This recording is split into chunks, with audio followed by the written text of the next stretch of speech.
What is going on? So today I'm going to show you how to transfer USDT from Binance to Tonkeeper.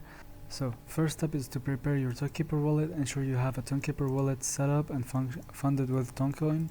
Note that Tonkeeper does not support Ethereum network. Instead, use the Toncoin network for transfers.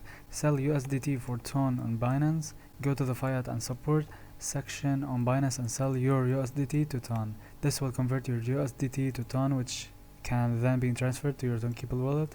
Withdraw your Ton from Binance. Navigate to the withdraw section on Binance and select Ton as an asset. Enter your Tonkeeper wallet address as the withdrawal address. Confirm the transaction details and the submit withdrawal request.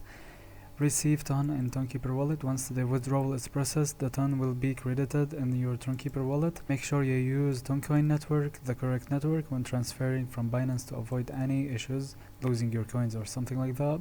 Verify the recipient address in Tonkeeper wallet before initiating the transfer. Be aware of any potential fees associated with the transfer, and that is it.